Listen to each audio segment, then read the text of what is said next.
दोस्तों तड़के सुबह सुबह ही मुरादाबाद के एक जंगल में लोग जा रहे होते हैं। मॉर्निंग का वक्त होता है, सुबह सुबह लोग उस जंगल से गुजर रहे होते हैं।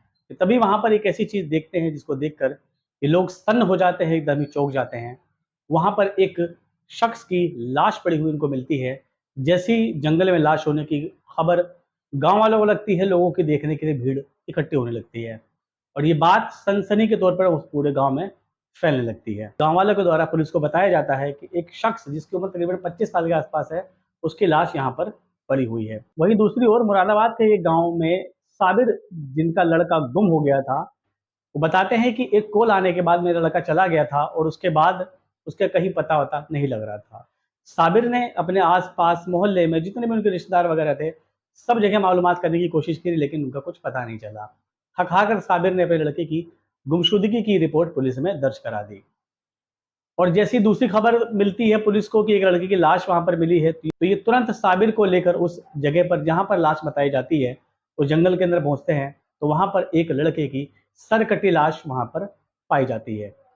साबिर ये देखकर बड़ा रोने लगता है, क्योंकि ये लाश किसी और की नहीं, उसकी उसी लड़के की थी जो गुम हो गया था। दोस्तों अब पुलिस इस केस की छानबीन में लग जाती है। वो साबिर से पूछताछ करने की कोशिश करती है। साबिर बताता है कि मेरे लड़के का एक कॉल आया था और कॉल आने के बाद वो गया था, उसके बाद अब इस हालत में मुझे ये मिला है। पुलिस वाले उससे पूछते हैं कि आपको किसी के ऊपर कोई शक वगैरह भी है? तो साबिर बताता है कि पड़ोस की एक लड़की से मेरे एक बेटे का प्रेम संबंध चल रहा था। मुझे शक है कि इस घटना को उन्हीं लोगों ने मिलकर अंजाम दिया है।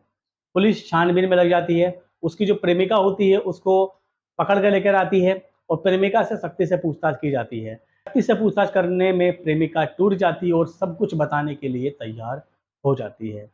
वो बताती है कि दरअसल इस लड़के का नाम सोनू है और सोनू ने मेरे कुछ फ़ोटोज़ वग़ैरह ले रखे थे, जिसके बिहाफ़ पर वो मुझे ब्लैकमेल करने की कोशिश किया करता था। इसी बात से तंग आकर मैंने अपने भाई और उसके दोस्त के साथ में इस घटना को अंजाम देने के बारे में सोचा।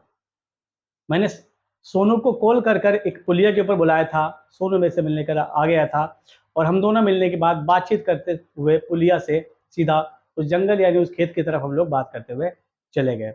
मेरा भाई और उसका दोस्त जो है वो पीछे छुपे हुए थे। जैसे ही हम लोग जंगल के अंदर पहुंचे, तुरंत मेरा भाई और उसका दोस्त आ गया और उसने सोनू को हाथ पर पकड़ के उसके बांध दिए और बांधने के बाद उसकी हत्या कर दी। हत्या करने के बाद उसकी गर्दन को अलग करा और गर्दन को अलग करने के बाद मैंने उसको थैले में रखा और थैले में रखने के बाद वहीं के पास में एक डंपिंग ग्राउंड होता है, जहां पर मैंने उसको जाके फेंक दिया था। तो अगर उस लड़के ने इस लड़की का फोटो ले रखा था और उसको ब्लैकमेल कर रहा था, तो इस घटना को अंजाम देने के अलावा भी बहुत सारे रास्ते थे।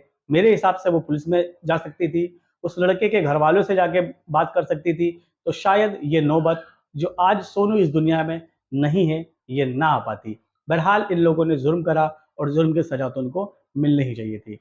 लड़की और दोनों लड़कों को पुलिस ने गिरफ्तार करके जेल भेज दिया। दोस्तों आज की इस क्राइम स्टोरी के अंदर इतना ही।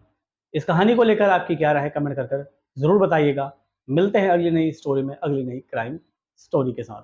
तब तक के लिए अपना ख्याल रखें, सतर्क रहें और सावधान रहें।